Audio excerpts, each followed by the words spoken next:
देखिए क्वेश्चन बनाया 1/3 गुणा 2/5 और भाग का निशान है और 20/15 है। तो क्या करें हम, बताइए आप। सबसे पहले तो भाग को गुणे में चेंज कर दो, तो ये क्या बनेगा 1/3 गुणा कितना लिख दें 2/5 और ये भी क्या बना दो 15/20। गुड, क्या बना देंगे ऊपर 15 और नीचे 20। अब काट दो आप, ऊपर से नीचे काट सकते हैं 5 या 15 5 तिया 15 और क्या करें 2 से 3 अच्छा 3 से 3 और बताइए 2 से 20 2 20। हाँ तो क्या बनाया 1/10 क्या उत्तर आया 1/10 है ना। इजी, इस प्रकार से ऐसे क्वेश्चन को हल करना। 10 दर्जन आम का मूल्य 200 रुपए, कितना है 10 दर्जन आम का मूल्य कितना दिया आपको, तो 10 दर्जन का कितने रुपये बन रहे हैं बताइए 200 रुपये है ना। तो 1 दर्जन का निकाल लो, यदि 1 दर्जन का निकालना चाहो तो 200 बटे कितना आ जाएगा 10, 200 बटे 10 आ गया।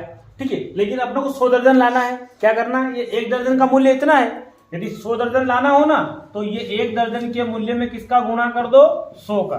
इसको हल भी मत करो और डायरेक्ट आप ये 1 दर्जन का मूल्य 200 बटे 10 आया और 1 दर्जन का निकाल लोगे तो 10 दर्जन का गुणा कर दो, यानी कि 100 दर्जन अपने को लाना है और 100 का गुणा कर दें किसमें 1 दर्जन में। क्लियर है सभी को। 1 0 से 1 0 बटे 200 और 10 बचा तो मतलब ये क्या बनेगा 200 गुणा 10 2000 रुपये, कितना आएंगे 2000 रुपये। ठीक है, देखिए और समझा देते हैं।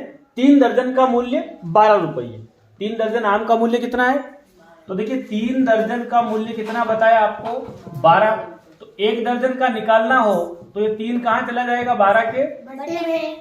ये 1 दर्जन का मूल्य, इसको काटिए में अपने को कितना लाना है 5 दर्जन, तो 1 दर्जन में किसका गुणा कर दो 5 का। तो बताइए अब क्या होगा 3 चौक 12 3 चौक 12, 4 में 5 का गुणा करेंगे तो 20 है ना 20, कितना आ जाएगा ये 20 रुपये। क्लियर, समझ में आ रहा सभी को। कैसे क्वेश्चन है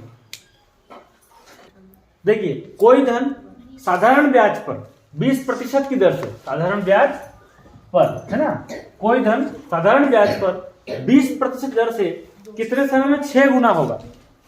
तो क्या करेंगे पता है ना कौन सा तथ्य से, पहले कितना होता है मूलधन 100 मान लेते हैं, 6 गुना कर दो कितना लिख दे 600 कितने परसेंट से 20% से। बताइए क्या है ये 100 रुपए किसके है मूलधन के। ब्याज कितना बन रहा है 500 वेरी गुड 500 रुपए किसके बने हैं ब्याज के। अब क्या निकालना आपको समय, तो क्या करेंगे साधारण ब्याज गुणा मूलधन गुणित दर है ना। तो अपने को समय लिखना हो, समय निकालना हो तो ऊपर क्या लिख देंगे साधारण ब्याज गुणा 100, ये फार्मूला है। समय यहाँ आ गया, क्या बचा मूलधन और दर। तो ब्याज कितना है यहाँ पर हमने माना था, तो ब्याज तो हो गए 500 गुणा लगा दिया 100 का, ये रहा। मूलधन भी कितना है 100 मांगे, समय दर कितनी है तो 100 से क्या काट दिया 100, शून्य से क्या काट दिया, बताइए 2 से भाग लगाएंगे कितना आएगा, तो समय कितना आएगा 25 वर्ष। क्या आएगा 25 वर्ष। कोई दिन साधारण ब्याज से कितने समय 6 गुना होगा तो 25, इसका उत्तर आएगा। इस वीडियो का पहला क्वेश्चन मैं आपको दे रहा हूं, कोई धन कितने समय में 10% वार्षिक साधारण ब्याज की दर से दुगना होगा। ठीक है, 100 रुपये 200 रुपये कब होंगे, 10% वार्षिक साधारण ब्याज रखिए तो कितना टाइम लगेगा है ना, कितने वर्षों में। कोई धन कितने समय में 10% वार्षिक साधारण ब्याज की दर से दुगना होगा। इसका जवाब कमेंट बॉक्स में देना है। ठीक है, जब भी कोई वीडियो देखे तो आप जरूर कॉपी पेन लेकर साथ में बैठे, तो गणित को साथ साथ हल कीजिए तभी आपको समझ में आएगी। देखिए ये जो क्वेश्चन दिया है ना 6 गुणा 0.0 से गुणा 0.006 का मान है।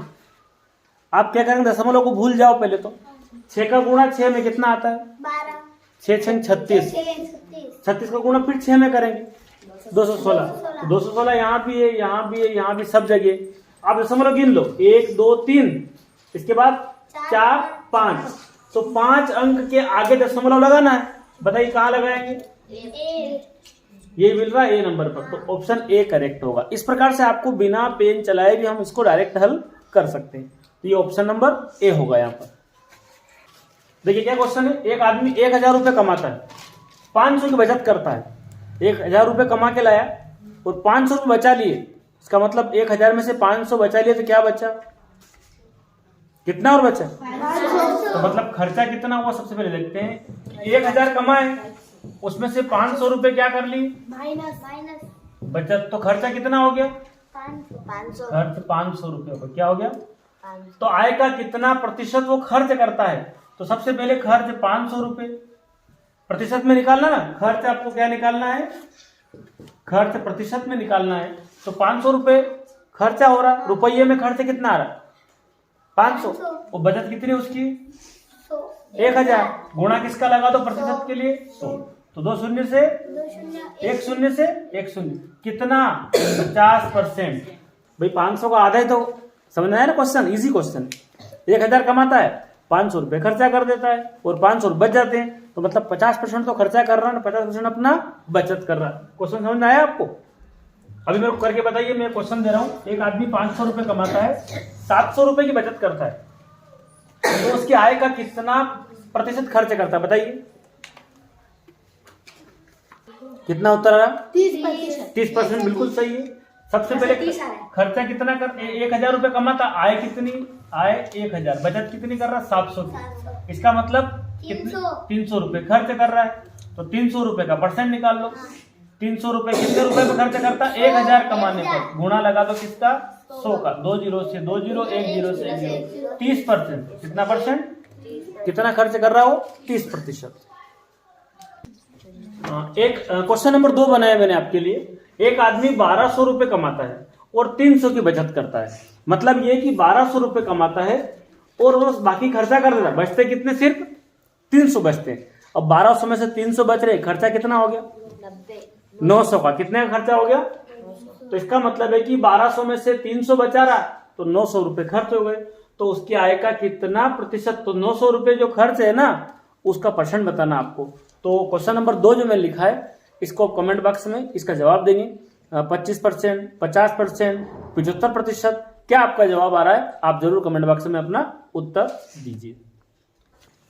देखिए, किसी वस्तु का अंकित मूल्य 850, किसी वस्तु का अंकित मूल्य का मतलब टाइप कर रखा, जैसे कोई चीज अपन लेके आए तो उस पर क्या लिख रखा 850 रुपये लिख रखा, उसकी कीमत कितनी लिख रखी, तो किसी वस्तु का अंकित मूल्य 850 से बढ़ाकर कितना कर दिया उस थैले का 900, तो कितना परसेंट लाभ बढ़ गया। देखो 850 में पहले अंकित टाइप कर रखा था, अंकित मूल्य का मतलब उस पर लिख रखा है बेचने की कीमत, अंकित मूल्य का मतलब 850 से बेच रहे, अब कितने बेचने लगे उसको, तो कितने रुपए का अंतर पड़ा 50, तो 50 रुपए का तो लाभ ही हो रहा ना, तो आपको लाभ प्रतिशत निकालना हो तो 50 तो ऊपर लिख दो, है ना, 50 रुपए क्या कर दो ऊपर। अंकित मूल्य कितना लिख रखा, पुराना लिखना है 850, गुणा किसका लगा दो, ये निकल जाएगा आपका, क्योंकि 850 के अलावा 50 का तो लाभ मिल रहा है ना, तभी तो 900 होंगे। तो आपको 50 रुपए का जो लाभ है वो क्रय मूल्य पर, अंकित मूल्य पर लिखना और काटापेटी कर दो, उत्तर जाएगा। क्या करेंगे भाई 0 से, और क्या करें 5 से काट दो, 5 दूना, इसको काटो 5 से, 5 एकम, फिर कितना 17, 50/17, इसको हल करो आप सही में लिखो, तो 17 में हम किसका गुणा करें कि 50 के पास पहुंच जाए,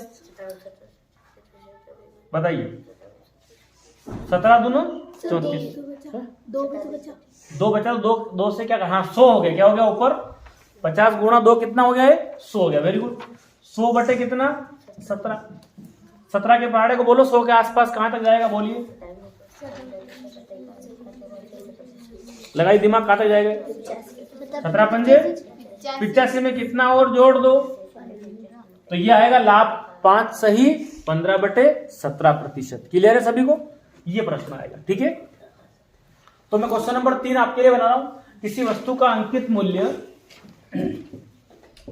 900 और उसको बढ़ाकर 1200 कर दिया, तो बताइए कितना प्रतिशत लाभ होगा, अभी अब निकाल के बताइए इसको हल कीजिए। तीसरा नंबर क्वेश्चन है, किसी वस्तु का अंकित मूल्य 900 रुपए टाइप कर रखा उसके ऊपर, अब उसको 1200 रुपए में बेचना है, तो कितने परसेंट का लाभ होगा, तो क्या होगा, या तो इसका मैं जो ऑप्शन बता रहा हूं 33 सही 1/2, 33 सही 1/3, है ना, 100/3, जो भी उत्तर आ रहा है कमेंट बॉक्स में आप जरूर टाइप करें, क्वेश्चन नंबर 3 लिखकर इसको हल कीजिए आप।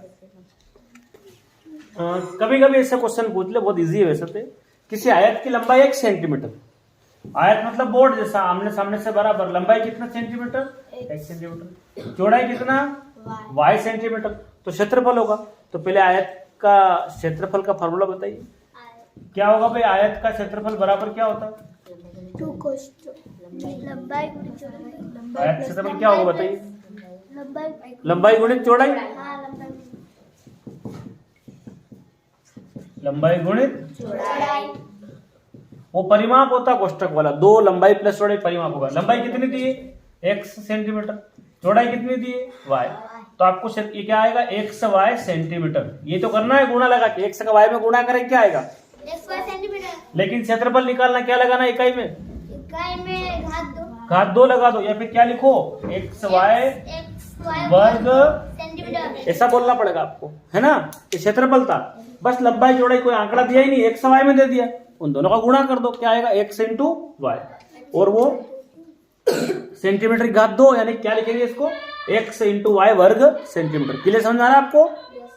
तो कभी कभी ऑप्शन में आपको ऐसा दे देगा आपको, है ना, x की पावर 2 y की पावर 2, नहीं होगा, x इंटू वाई तो है।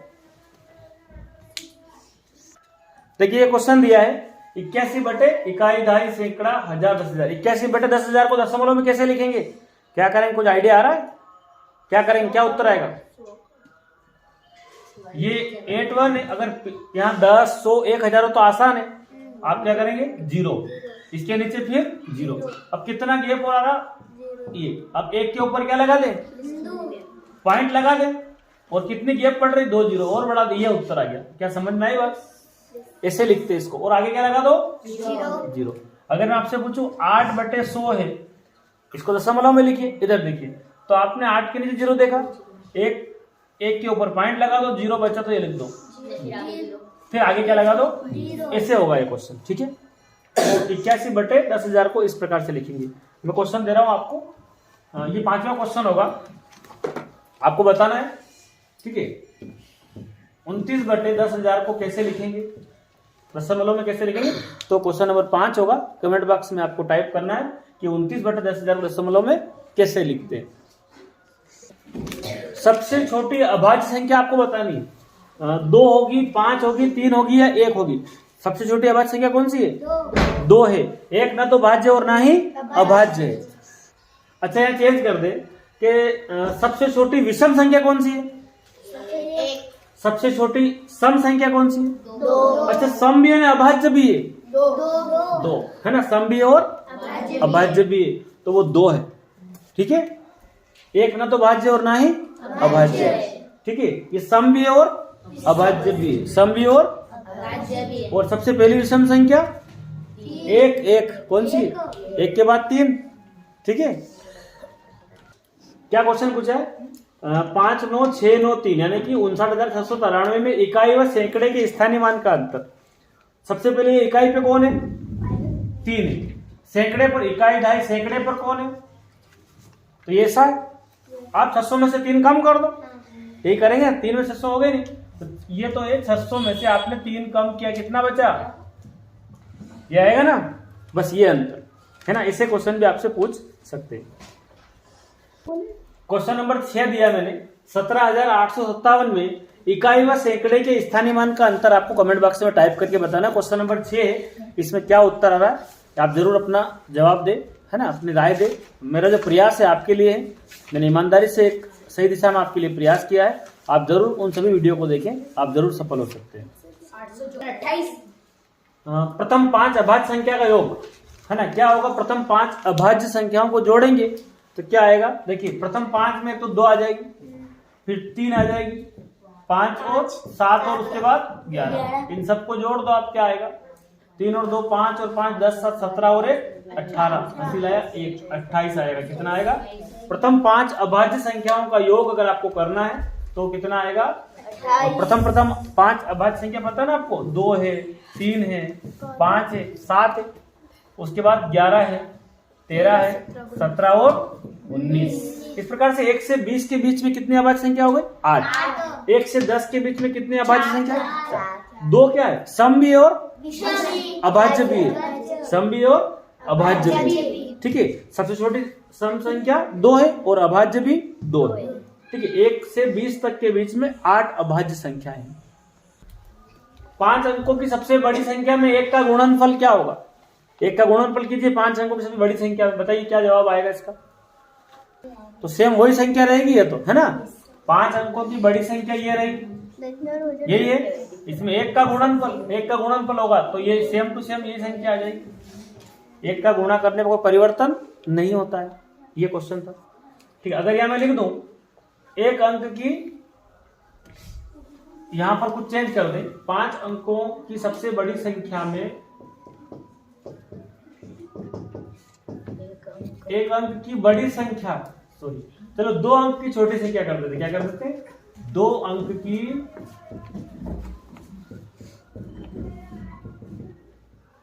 छोटी संख्या का गुणनफल क्या होगा, है ना। क्या क्वेश्चन दिया है मैंने, क्या होगा, क्लियर है? एक सेकेंड, क्वेश्चन नंबर 7वां होगा आपके लिए।